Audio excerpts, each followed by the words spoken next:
Have you ever felt like something's missing? Like no matter how much success you chase, there's still a silent emptiness you can't explain? Maybe it's not your job or your relationships. Maybe it's something deeper. What if everything you've been taught about happiness is wrong? Before we dive in, take a moment. Pause the scrolling, grab your headphones, and let the world fall into the background. Whether you're walking under gray skies in Manchester or sipping coffee at your London flat, just be still for a bit. This isn't just a podcast, it's an invitation to unlearn and rediscover. This conversation matters. It opens a door we rarely dare to look behind. A conversation that might just answer what thousands of books, gurus, and therapists never could. Why are we still unhappy in a world of endless comfort? Arjun and Maya, both from our UK office, sit down today to explore ancient wisdom that's oddly more relevant now than ever before. What does it mean to find real happiness? What is the role of a spiritual master? Why does so much devotion today feel hollow or commercial? Stay with us, because by the end of this episode, you won't just understand the difference between false comfort and real peace, you'll feel it. This might be the only conversation today that tells you the truth no one else is willing to. Now, let's get into it. So here's what I don't get, Arjun. We live in 2025. Information's everywhere. You can Google enlightenment, follow 10 gurus on Instagram, or even get meditation reminders from an app. And yet, we're lonelier, more anxious, and emptier than ever. Why does it feel like everything labeled as spiritual nowadays is either diluted, performative, or commercialized? That's the exact question people aren't asking out loud, Maya. Everyone's so busy looking spiritual, but not many are asking what real spirituality is. That's where this ancient conversation from the Śrīmad-Bhāgavatam comes in, specifically what sage Prabhupada told King Mimi. He didn't sugarcoat it. He said straight up, there's no happiness in this world. And that line hits hard, doesn't it? It does. It's so blunt, almost offensive, really. I mean, how can he say that? What about moments of joy, love, even peace? That's the trick. We confuse moments of pleasure with real happiness. But Prabhupada wasn't dismissing joy, he was exposing its fragility. He meant that anything based on temporary things, external validation, success, comfort, it all fluctuates. You lose it and you spiral. That's not real happiness, it's conditional escapism. Okay, I get the distinction, but here's where I'm still hung up. If there's no happiness here, what's the solution? Or is it all just doom and gloom? He gives the answer in the same breath. Seek out a bona fide spiritual master. That's the real pivot. Not another influencer, not another book, but someone who's lived the truth, not just read it. A real spiritual master. That phrase is thrown around so much. What exactly makes someone bona fide? Like, how do we even tell the difference? That's such a crucial question, and the Bhagavatam's definition is crystal clear. A spiritual master must have realized the scriptural truth, not just memorized verses, but internalized and lived them. Someone who's not swayed by sense gratification, who's conquered the 6 enemies: tongue, belly, genitals, anger, mind, and words. That's intense. So not someone who's just eloquent or charismatic. Exactly. Charisma without character is dangerous in spiritual life. These days, someone throws on saffron robes, gains a few million followers, and suddenly they're a guru. But if they haven't mastered themselves, how can they guide others? You wouldn't trust a swimming teacher who's never touched water, right? Fair, but here's the next fear people have. What if they get manipulated or taken advantage of? I mean, the world's full of cults and scams in the name of devotion. Absolutely. That's why the text says, don't accept someone who's fool number 1, whose character is doubtful, or who doesn't follow devotional principles. It gives you a clear litmus test. Don't rely on branding. Observe their behavior. Are they simple, humble, detached from material gains? That's your checklist. But that even feels hard. I mean, we're not trained to discern character. We're trained to judge performance. Right. And that's why you need to prepare too. The disciple isn't passive in this. Prabhupada says, if you're seriously desirous of happiness, then seek the right teacher. That sincerity, that hunger, it pulls the right guide into your life. So it's a two-way responsibility, not just finding a master, but being a prepared disciple. Yes. In fact, that brings us to the next part, the relationship. Once you find a real master, you don't just treat him like a mentor, you accept him as the representative of God. That's massive. It's not about blind worship. It's about recognizing that the spiritual master is the external manifestation of Krishna. That's big. So you're not worshiping a man, you're respecting the divine that flows through him. Beautifully put.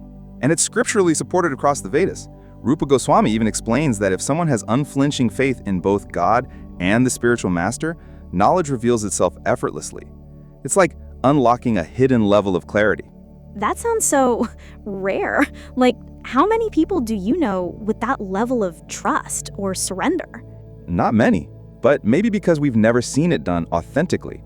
Most people's reference point is either outdated tradition or over-the-top fanaticism. But true surrender is intelligent, not blind. It's based on character, not charisma. And how do you even build that faith? By serving. That's the next pillar. Lord Krishna tells Uddhava, treat the guru not just as his rep, but as his very self. Serving the guru is like serving all the demigods. It's not just symbolic, it's energetic. When you water the root, every branch flourishes. But serving these days sounds so hierarchical. We live in a time where authority is questioned. Isn't there a risk of exploitation? There is, which is why discernment is key. But let me flip the perspective. Service isn't slavery, it's intimacy. When done in love, it becomes a relationship of trust, not submission. You serve your parents, your partner, your mentor. The question is why you do it. Not whether service is outdated, but whether it's genuine. I see. And then there's that part about following previous acharyas. Why is that so crucial? Because without roots, there's no growth. The Skanda Purana warns us, if you don't follow the saintly teachers before you, you'll end up regretting it. You may even disturb others. It's like reinventing a broken wheel. And what about the sahajiyas you mentioned earlier, the ones who make everything seem easy? They're spiritual tourists. They make devotion look cheap. They skip the discipline, the study, the surrender, and say it's all just love. But that kind of shortcut leads nowhere. The Bhagavatam calls it out. They don't follow scripture and end up misleading sincere seekers. And the part about Buddhism, that was surprising. I always thought Lord Buddha was revered. He is. He's an incarnation of Krishna. But here's the twist. The Bhagavatam explains that he appeared to bewilder the atheists, to trick them into stopping violence in the name of religion. They weren't ready for the Vedas, so Buddha gave them a detour. It was divine strategy. So Krishna sometimes misleads to protect. Exactly. It's like how a parent distracts a child to stop them from danger. He used atheism as a cloak to pull people away from misusing the Vedas. But the ultimate path? It still leads back to devotion to the Supreme Personality. And those who stop at Buddhism without acknowledging the Vedas? They remain on the surface. Rupa Goswami says devotion without scriptural grounding is incomplete. You can't bypass the Vedas and expect full transformation. You know what's wild, Arjun? I never thought of spiritual history as being strategic. Like, the way Lord Buddha's appearance was planned, not just as an act of compassion, but tactical misdirection. That just reshaped how I think about the divine. It's not passive at all, it's hyper-intelligent. You nailed it. The divine isn't about floating on a cloud handing out blessings. It's hyper-aware of time, place, and circumstance. That's why Prabhu's message to King Nimi still lands today. We may not be doing rituals and fire pits anymore, but the inner condition of humans, our dissatisfaction, confusion, craving for meaning, that hasn't changed at all. So is that why scripture keeps insisting on revealed knowledge? That nothing concocted, no matter how poetic or heartfelt, can match what's already been laid down? Exactly. It's like trying to invent your own physics. Sure, it might sound clever, but gravity still works whether you believe in it or not. The same goes for spiritual law. The Vedas, the Bhagavatam, the saints, they aren't opinions, they're blueprints. The more aligned you are with those, the less you suffer. But how do you explain that to someone who's turned off by the word scripture? I mean, for many, it sounds rigid, like it'll limit their freedom. That's a fair concern. And honestly, it's because people have only seen the dogmatic side of religion. But here's the irony. True scriptural life doesn't restrict you, it liberates you. When you're free from chasing the next high, the next validation, the next thing to feel whole, you're truly free. That's what scripture trains you for. So it's less about memorizing verses and more about mastering yourself? Exactly. The scriptures aren't just sacred, they're practical. They expose how your mind tricks you. They teach you how to step out of the loop of endless craving and finally experience stability. That's why Prabhupada says, find someone who's already done that work and let them guide you. And if you don't? Then you risk wandering. Maybe not physically, but spiritually. And here's where it gets intense. The purport literally says that without a bona fide master, your mission in life is left unfulfilled. That's a heavy statement, right? It is, but it also makes sense. I mean, if your inner GPS is off, even the best car can drive you straight into a ditch. Perfect analogy. And remember what you said earlier about people fearing manipulation? Well, the way to avoid that isn't by rejecting all authority, it's by educating yourself on what real authority looks like. A true master doesn't demand your trust, they earn it by who they are, how they live, and what they renounce. So what does the actual process look like? Once you find someone bona fide, what next?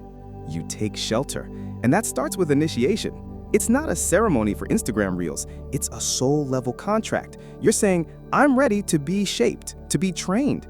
And you receive instructions, not one-off advice, but a lifelong commitment to learning. And how do you keep that commitment alive? Because I can imagine the initial excitement wearing off, especially when life gets chaotic. That's where service comes in. Not the performative type, but day-to-day grounded service where you're not looking for appreciation or spiritual clout. You're just doing your duty with trust. And when that's done consistently, it creates this deep channel between you and the divine. It sounds like something that would completely rewire a person. It does, and Lord Krishna says it himself. When you serve your guru, you're serving all the demigods. Think about that. It's like one pointed service creating ripples through all layers of your spiritual body. And yet we're trained to follow our heart, not surrender it. That's because modern culture equates surrender with weakness. But in the Bhagavatam's world, surrender is strength. It's knowing when to hand over the wheel to someone who sees farther than you. And only then can you truly learn to love. Which is the whole point of all this, love, right? Absolutely. But not love that depends on mood swings or good weather.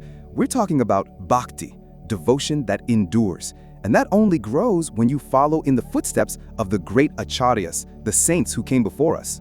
Why is following them so powerful, though? Isn't it enough to do your best?